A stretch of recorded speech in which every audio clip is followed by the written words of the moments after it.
Keir Starmer's time as Prime Minister is coming to an end, that the problem with welfare was the end of the beginning, but this is now the beginning of the end. It's merely a matter of time. Why do I think this? Well, partly from experience and partly from what has come out of Downing Street over the last few days. The briefing against a senior cabinet minister coming from one of Starmer's closest advisors indicates that they are in panic mode in Downing Street. It indicates that they feel that they have to lance a boil, and by lancing it, they point out to everybody that it exists. It also reminds me of what happened as Boris Johnson's time in office was coming to an end, when I was very much on the other side of it. I was one of his strongest supporters and was trying to help him and was involved in efforts to try and support him. You may remember reports of Operation Big Dog to try and keep him in office, an effort that ultimately ended in failure. Why is it so bleak for Starmer? Well, it's bleak because he's failed. The economy is doing badly. The tax rises of Rachel Reeves last year have damaged the economy and have turned out not to provide the government with the funds it needs anyway, so she's going to have to come back again this year, in spite of saying that she wouldn't. And that always falls to the Prime Minister's account in the end, because he is, after all, First Lord of the Treasury. The position of Prime Minister, the power of Prime Minister, comes from financial control. That's how it evolved in the 18th century. And of course, the Prime Minister appoints the Chancellor. So the failure of economic policy is one of the reasons. The failure of immigration policy is another. Smashing the gangs didn't happen, and it turns out that the French, after that much heralded deal with them that was going to reduce the number of people leaving France to come to the UK, are now arresting fewer people than they were before the deal was done. And of the one-in, one-out scheme, 2 have returned. So immigration policy has failed, economic policy has failed.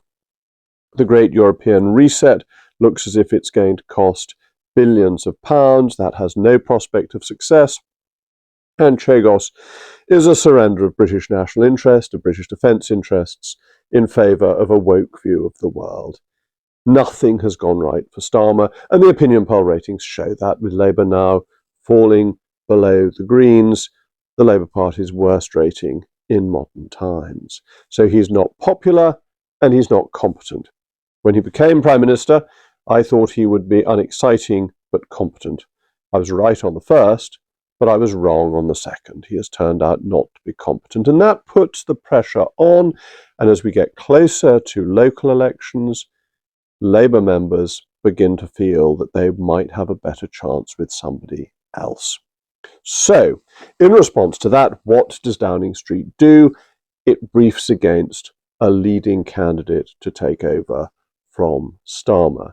And they probably feel a degree of confidence in this because during the Tory party conference, Andy Burnham was much touted as being a new leader, and his campaign failed miserably. Not only did it not work for him, but by the end of the conference, Starmer was stronger. So you can see the political wonks sitting in Downing Street thinking, well, we got rid of one challenger, how do we get rid of the next? But what they did was to brief against a cabinet minister, and to brief against him in such a cack-handed way that they have raised his profile and raised his prospect of success rather than diminished it. And they've left the Prime Minister having to get his press secretary to say that he supports Mr. McSweeney. Now, when you get to the point of the Prime Minister having to say that he actively supports his Chief of Staff, that spells trouble. Usually means the Chief of Staff won't be there very long. It often means the Prime Minister won't be there very long. Even with Alistair Campbell, who was actually not Chief of Staff but had a similarly important role, when Tony Blair had to get rid of him, you knew that the end was in sight. This always happens when there's political decay, that the Praetorian Guard starts to be eased out because they are the shields to the principle, and the political forces are coming after the principle.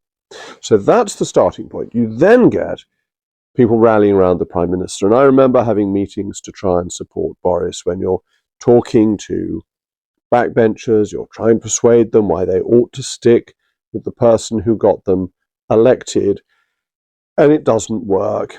That people begin to look at their own seats, they look at the polls, they tell you they're loyal, and then they go off and write a letter of no confidence. It's not a process that covers anyone with glory, and by the time you're doing it, it's too late. Actually, a Prime Minister needs to be in a position where loyalty flows to him, not is asked for. When you're begging for it, it's not beginning to work. So I remember that from doing it on the other side. Then, of course, people within the Labour Party, senior people, will be organising their campaigns. They will be talking to their friends, and their friends will be talking to friends. They'll try and keep it at arm's length. But look what happened again with Boris Johnson, that ultimately Rishi Sunak became Prime Minister, having been running a leadership campaign for some time before Boris left, having his friends out and about. And the lesson of that is that the earlier you start, the better. You need to be a good Boy Scout and to be prepared. But this has consequences, because it has consequences within government. Within government, nothing will now be happening. And this will be for a number of reasons. First of all, the ministers themselves will be distracted. Instead of running the country, they will be focusing on who is going to be the leader. There will be some who will see the advantage of sticking with Keir Starmer, and they will be trying to back him. Their energies will be focused on that. They'll be talking to backbenchers, doing all those sorts of things to prop him up. Others will be thinking about their own opportunities and who they ought to support and who will come next, wondering about how they maintain patronage of the principal so that they keep office and influence, and they'll be working in that direction. What they won't be doing is thinking about their red boxes, thinking about how policy should be implemented. But the civil servants aren't stupid, and they will also be thinking to themselves, nothing this lot does will make any difference. It won't happen because we are months away, if not weeks away, from a change of leader. If we get a change of leader, we get a change of ministers. If we get a change of ministers, we get a change of policy. So let's just do things slowly. We're not going to obstruct, but if the minister wants something in a day, we'll give it to him in 2 days. If he wants it in a week, we'll give it to him in 2 weeks. And this general slowing down of business was really noticeable as Boris was coming to the end of his period, and again as it was clear that the Conservatives were leaving office altogether once we'd gone through Liz Truss and into Rishi Sunak. So government business won't be taking place. The government will be in the doldrums. It will find that there is no energy there to get policy done, which of course makes it more unpopular, which puts more pressure on Keir Starmer because people aren't seeing the fruits of what he is supposed to be doing. So, summary, these briefings are very well sourced. They are not inventions of the newspapers. They have come from the heart of Downing Street, possibly from McSweeney himself, I don't know for certain, but unquestionably from figures very, very close to Starmer. Starmer has now said what they've done is disgraceful, which he of course doesn't mean, because they're too close to him for him to be keen to remove them or indeed to disown them. So the stories are well sourced. Starmer is under pressure. The failures of his government are increasingly apparent. The budget will be a tipping point. I'd expect it to happen now before the local elections because his unpopularity is so great. And these issues build a momentum of their own. And as I was saying, that will be the focus of people's energies. Well-sourced stories, energies focused on changing. Starmer's days are numbered. Mene Mene Tekel Upharsin. You all know what that means. It's the writing on the wall that Daniel could translate. It means you've been weighed in the balance and found wanting. The Labour MPs are weighing Keir Starmer as we speak, and clearly they are finding him wanting. As always, thank you very much for listening. Very grateful for your following this channel. Thank you.